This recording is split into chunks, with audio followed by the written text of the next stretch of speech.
Today in social studies, we will be on page 30. So last week we discussed the separatists and how they wanted to find a new place where they could worship God freely. Remember, the king commanded that everyone worship God his way, but they wanted to worship God the way according to the Bible. So they tried to go to Holland. They had a lot of trouble with that, but then finally they were able to go to Holland. But it didn't work out the way that they thought it would have because they had a language issue. Remember, the men were farmers in England and now they had to work in factories. So it was just a lot. So they were like, we're going to leave and travel to a new place where we could worship God freely. And so that's what we'll talk about today on page 30. Okay, so we'll talk about the Pilgrims. Now, if you remember, the Native Americans were here originally. They were here even as we're talking about the Pilgrims. What's going on in England, the Native Americans are still in America. Remember, those are a part of the Hebrews. They are our people as well. So they had already discovered and founded America at this point. And so now the Pilgrims have heard about America. They heard that it's a new land that you could travel to if you cross the Atlantic Ocean. And so they had knew about it. And so they decided that they would come to America here. Okay. And they will meet up with the Native Americans, our people and stuff as well. All right, so the Pilgrims. After many prayers and much hard work, a small group of separatists sailed back to England. There they met other people who wanted to sail to America. Since the separatists did not know these people, they called them strangers. The strangers wanted to go to America for a different reason than the separatists. So now we have two groups. We have the separatists and now we have the strangers that are all traveling together to get to America.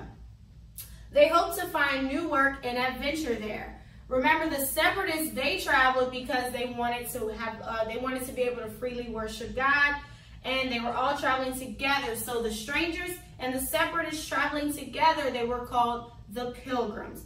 Okay? So the separatists and the strangers, when they got together, now they were called the Pilgrims because they were traveling from place to place. That's what a pilgrim does.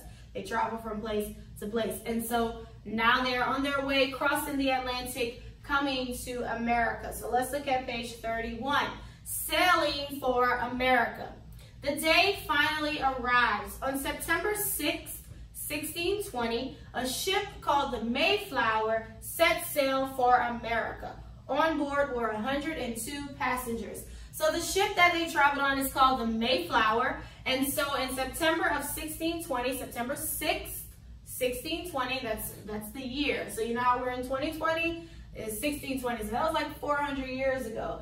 And so they traveled, they got on the Mayflower and they began to set sail. So they were 102 people traveling to come to America, the Pilgrims.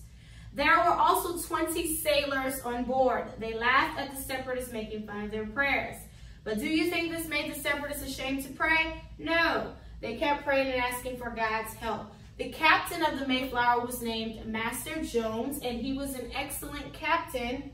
Unlike his sailors, he was very kind to the separatists. So the Pilgrims would sleep on the floor or wooden pallets that they attached to the walls to kind of make like beds for them, because now the ships weren't like our ships today. If you've ever been on a cruise before, we know the ships are super fancy. You have rooms now, you can put beds and all of that. But at that time, they didn't have that. They just built the ships with wood, and so you just had to make do however you could. So imagine that, them having to sleep on like hard wood. And so, but they were determined to come to America. All right, so life aboard the Mayflower. So what was life like when they were on the Mayflower? So for 65 days, the Mayflower sailed to the Atlantic Ocean. The water the Pilgrims had was stored in barrels, but this water quickly became stale. So one thing is the water. They tried to store the water in what's called barrels, which is like those wooden round things. They stored it in there, but the water became stale, and so they didn't have like fresh water. See, we can go in our kitchen, turn on the sink today, and we can get water, right? And we can also buy bottled water, but they didn't have any of that at that time. So they used a lot of rainwater mostly, but the water could get stale, meaning it wouldn't be good to drink. It would be bitter and all of that. And so that happened. And so we know that we need water to survive. So there was no water not only for them to drink, but they couldn't bathe as well because they used the water for that. Okay, let's turn the page to page 32. What else? There were also no vegetables, fruits, or fresh meat to eat. So out of this whole journey, they didn't really have any food either. After the dried food they had brought with them was gone, they ate crackers and stale bread.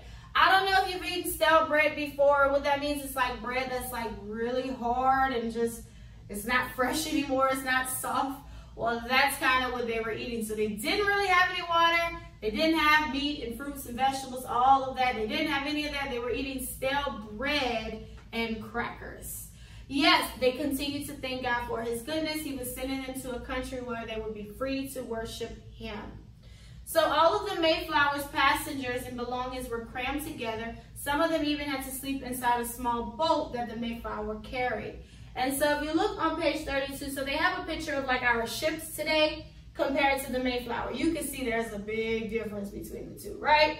Big difference. But that's all they had at that time. All right? Let's look at 33. So finally they have arrived, land ho. So on the morning of November 11th, so they set sail on September 6th, and now they made it on November 11th. So that's like 2 months, kind of, a little over 2 months that they traveled to get to America. How happy and thankful the Pilgrims were to hear the cry, land ho. So land ho meant that land was there, that they could finally see land, and now they had finally arrived, because the Atlantic is just a big ocean. So they were just traveling until they finally reached land. Even though they were eager to get on land, they remembered to thank God first. So it took many weeks to find a safe place to build their homes. They had to be near fresh drinking water. Of course, they had to be near fresh water. They couldn't go like into the middle of the land and there was no water around. Remember, they don't have faucets. So they wanted to make sure wherever they set up their, place to live, that they were near water, as well as a harbor for their ships as well. There was no one to greet the Pilgrims. They had no stores, no food, no supplies. It was all new for them. That's why when they ran across the Native Americans, they learned a lot, which we'll talk about next week. They learned a lot from our people, the Native Americans. They learned, how to plant, how to fish, how to hunt, all of that from the Native Americans. And if you remember, we discussed all that the Native Americans could do. And so they learned that from them. So they had to do everything from themselves, but they trusted God. All right? So that's pretty much the lesson today of the Pilgrims. Their journey traveling from from Holland. They did make a stop in England to get the strangers, and then they were called the Pilgrims because they traveled from England all the way to America. And so September 6th, 1620 was whenever they decided to leave and travel to America, a new place. It wasn't an easy journey. They didn't have much food. Their water went bad. They were sleeping on wood, but they continued to journey here. And so you will read in your book pages 30 to 35. So 34 and 35 is just like an extra little lesson and stuff like that. But make sure to read your pages as well, because I'm not discussing everything that's on the pages. So you want to make sure to read your book along with watching the lesson video. So that's our social studies lesson this week on the Pilgrims, them journeying from England to America.